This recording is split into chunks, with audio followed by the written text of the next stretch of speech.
minority, the Kurds.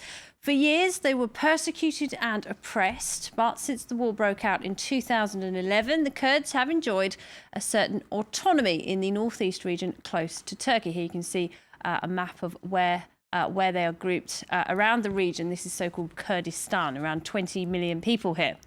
Well, initially, the Kurds were keen to stay out of the fighting in Syria, but lately al-Qaeda-linked groups have been seeking to eke out their own territory in this part of the world. And there have been reports that hundreds of Kurdish men, women and children have been killed by such extremists. The response has been a rare show of unity from Kurds in Syria, but also in Iraq and Turkey.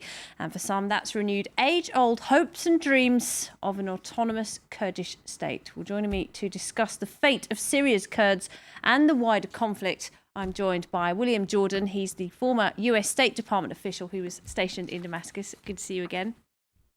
Elias Ward is on my left. He's a member of the Syrian National Council, the main opposition in Syria. He's also a researcher at the University Paris 2, a scientist, nonetheless. Sud, Paris. Paris Sud. Paris Sud. Yes. Our apologies. 11, yes. Good to have you with us. Thank you. On the line from the UK tonight, we've got Shwan Zulal, a Kurdish blogger and also a political and security risk analyst. Good evening to you.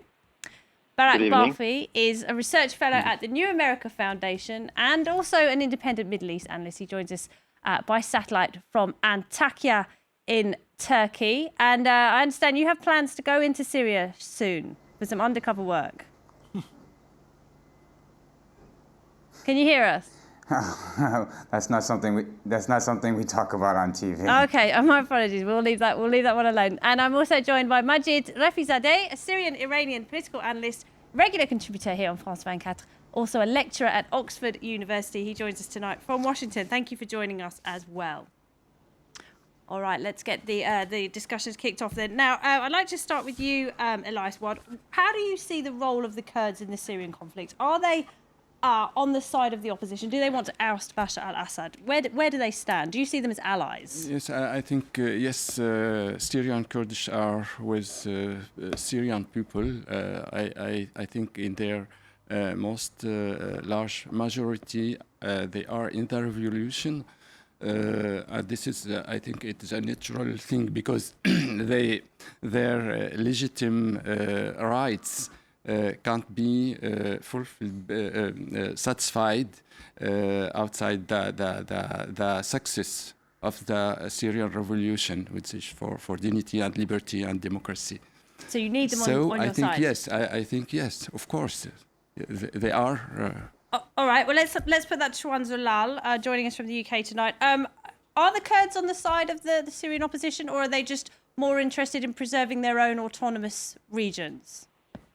I think the second one, the last one, is more accurate. So the Kurds are not taking any side. And just for your viewers, in 2004, the Kurds were the first who tried to rise up to Assad regime.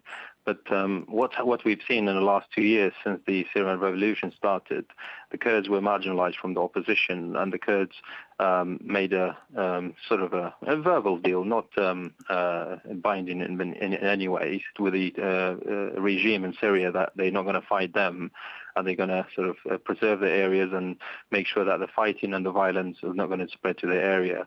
And because the reality is the Syrian opposition marginalized them, and what the Kurdish minority in Syria thought, they thought if they even they fight with the opposition, at the end, if the opposition sort of remove the regime, they're not going to be better off. So why take all these casualties and have all the death and violence coming to the Kurdish area, and the end result is not going to be to their benefit. So what they have done, they made sure that their areas are safe. They didn't make any, they didn't collaborate with, and there's been a lot of report that they're saying they sided with the Syrian regimes and so on. I haven't seen any evidence of taking part in any violence or anything. They just kept the area safe. They just didn't fight the Syrian regime, and that's been their situation. All right, well, I'd like to just bring everyone's attention to a tweet that we've just got come through to us here. This is from Ruslan Trad. who says that Kurds are a very important element in the Syrian crisis. I don't know if you can see that up on your screen. For decades, they have been repressed and therefore feel strong in the times of crisis in Turkey and in Syria. William Jordan, the Kurds are clearly no great friend of Bashar al-Assad. His regime has repressed them for many decades. However, when they're looking now at the alternative, which is some al-Qaeda-linked groups who have been battling along their traditional heartlands in the northeast of the country, they might think they're better off siding with Assad in the long run. I'm not sure I agree with that. I mean, I think the person who Skyped in was correct in saying that there's a tendency that the Kurds have shown in northeastern Syria to hunker down and to try to consolidate and defend the territory that they have and to maintain as low a profile as they can, maintain some connections and links to the regime, but also to the opposition. I mean, I think that in a way, the Kurds are waiting to see how all of this plays out and hope that the bulk of the conflict or the main part of the conflict will bypass them. In the meantime, I mean, because of what's happened in the past few days, in terms of the recent news about some of the depredations carried out by jihadist groups against Kurdish targets and the clear antagonism between jihadists and the Kurds, you have now more of this idea that their brothers in Iraq and possibly elsewhere will be ready to come to their aid, and that there's once again talk about a larger Kurdish sort of assertion of regional identity that you've seen come to the fore. But I think the main strategy for the Kurds right now is to stay low and not to be forced to take sides and not to be drawn into the conflict fully. Okay, Barak Barfi, what's your view on that? Do you think the Kurds are going to have to pick a side at some stage? Not at all. Basically, the Kurds in Syria are part of a larger Kurdish people that are spread throughout the Middle East. And what we see is a pattern developing in these Kurds. First of all, in Iraq, we saw the Kurds, after the American invasion in 2003, really tend to themselves. They did not get involved in the Sunni-Shiite conflict that shook the rest of the country. They just wanted largely their autonomy. They wanted to be left alone so they could prosper. And we're basically seeing the same thing here in Syria. The Kurds have never really trusted the regime. Basically, in 1962, there was a census carried out over one day. I believe 120,000 Kurds lost their citizenship on that day. And there's about, I think, 200,000 to 300,000 stateless citizens right now among the Kurds in Syria. On the other hand, the Kurds really don't trust the opposition as well. They've never had a really good relationship with the Syrian opposition, dating back over a decade at least. The Kurds were not a big player in the Damascus Declaration, which was the big opposition document that the opposition signed in the last decade. So that's really their problem looking forward. They don't trust anybody in this game, and they really want to hedge all their bets and really fortify themselves in their positions in Kurdistan. Majid Rafizadeh, I'll bring you in now, if I may, over in Washington. Could one positive outcome of the fighting in Syria, at least from the Kurdish point of view, be that you get more unity and you get more cohesiveness among the Kurds in the region, and possibly that could lead to the building blocks of their own independent state one day? Right. First, I'm not sure if I got your question right, because the voice is a little bit breaking up. But I think what is happening here, I think the Kurdish population, particularly are in the northeast Syria, are in a complicated situation because they're facing basically three fronts. They're facing the Islamic or Al-Qaeda linked group, Al-Nusra Front, which they don't view the secular Kurdish community as a loyal or a group that they can trust. And then we have the Assad regime. And then also we have the regional dimension of this, which is the Turkish government of Erdogan, which I think we should also focus on the regional aspects of what happened in Syria. But I agree with your guess that basically the Kurdish community, I think in northeast Syria, they have been for a long time calling for their citizenship right and for some sort of semi-autonomy state that they can control their own population. But I think what is more important, I think, when the violence goes on, and when the states cannot really guarantee the rights of the citizens, and I think here we see that the community will have to take sides, and either that taking sides can be with the one regional country, or it can be with the Kurds in Iraq, or can be with the Kurds in Turkey, or even can be in Kurds with Iran. So I think this also we have to focus on the states which has withdrawn its troops and created this vacuum which might be filled with other forces. Okay, we've got another tweet, if I could draw your attention to this. This is from Peter Lote. He says, the Syrian National Council has no control over extremists in the country. Kurds are forced to protect themselves against massacres. Elias, what do you make of that? Well, I would also to comment something of your guests about I mean, is it time to speak about all the Kurdish problem in all the region? I don't think so. I think it's a very complicated problem. There are also another communities in these countries, and it is not the good time now to pose all these problems.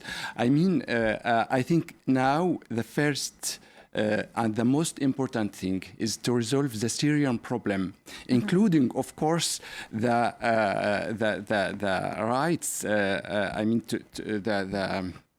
the rights of all the Syrian communities, as Kurdish or Turkmen or I don't know, Chechen and Assyrians and etc., etc., etc. So if we will open now the problem of one community, why not? We must open all those other problems. I think now, so the most important thing I think is to continue to support the Syrian democratic revolution, and of course, we can also look for the old agreements among the opposition, Syrian opposition. Last year in Cairo, for instance, there's a real admission, I mean, of all, at least of the main important rights of Kurdish people in Syria. I think it is very important to don't forget that now we must assure and the unity of Syria completely, territorial unity, and also the unity of the Syrian people in all its components. So not to break up Syria, to remember that to keep the country unified. If William it's Jordan, you very, wanted to... very important thing. Right. I think without this, will show that Syria will implode, and this will create instability in the region, and it's very, very dangerous thing. And I think all of that's correct, and I'm certainly not advocating that this is the time to bring the Kurdish problem to the fore. I mean, you're absolutely right that Syria itself needs to be treated, and and the U.S. government certainly takes the view, and I think most governments do, looking at this, that Syria's territorial integrity has to be maintained. And I don't think in many ways that the Syrian Kurds are trying to undermine that, but they are seeking their autonomous place within Syria.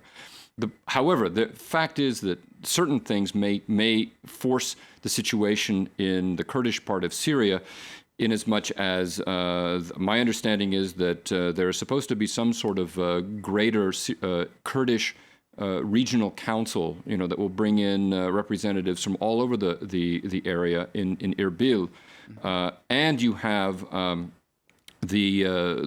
you have moves within Iraq to assert even greater autonomy by the Kurdistan region, and with the recent declarations of support and help for Syrian Kurds. Things, if the current tension and the violence involving jihadists and Kurds continues, things could take a hand that would force the Kurdish issue to the fore in Syria much sooner than I agree it ought to be, given the nature of the civil war that's playing out now. And we've got another viewer who's written in. Kasim Kadir says Kurds were literally kicked out of the Syrian nation in Cairo. No wonder they don't want to join the SNC. That's a message from Kasim Kadiri. Barak Barfi, if I could bring you back in, we've just been talking about the territorial integrity of Syria and how it must be respected during this conflict. It's been more than a year now. People have been talking about the balkanization of Syria. Is that still on the cards, do you think? Could Syria break up? Is that one way out of this crisis? That's one definite possibility. We've seen a stalemate really on the battlefield. We've seen the regime move into the city of Homs, make progress there, but at the same time we've seen the rebels make progress in the northern province of Aleppo and take the Minal Air Force Base. So basically it's an illusion who's winning on the battlefield. It's a large stalemate. The regime basically wants to control the large cities of Damascus, Homs, Hama, and up to Aleppo, the spine of the country where about 80% of the population lives. And they want to have a fallback to the province of Latakia to the west, which is where about 75% of the population is Alawi, and then that connects them to Lebanon, where Hezbollah is a dominant power. So that's basically how they want to see the country unfold, where they have these power areas where they control the large population centers, and they have a fallback plan. But we have a larger problem here when we talk about the breaking up of Syria. Syria is not going to just break up into different parts and scatter all over the place in Syria. We're going to have large spillover effect. Syria has become the largest focal point of flow-in of foreign jihadists. We now believe there's about 6,000 foreign jihadists in Syria, which would make it more jihadists in Syria than ever there were at Iraq at the height of the civil war when the Americans occupied the country. That's a big problem, and the policymakers in the Western world and their allies in the Persian Gulf really need to think about the problems of containing these jihadists, because their problem will spill over into the other Arab countries. Absolutely, and the role of foreign jihadists in the war in Syria is certainly something I want to talk about a lot more in the second part. Just before we take a break, Hamar Husso has written in. He says the people who protested peacefully didn't ask for war. Radical elements and Gulf states took advantage of protests to create war. Radical elements, presumably the groups that Barak Barfi was just referring to, the foreign jihadists who have come into Syria to take part in this conflict, and also the Gulf states who have been allegedly funding the rebels as well. We're going to take a short break. When we come back, we'll have the international headlines for you and the second part of this debate. Don't go away.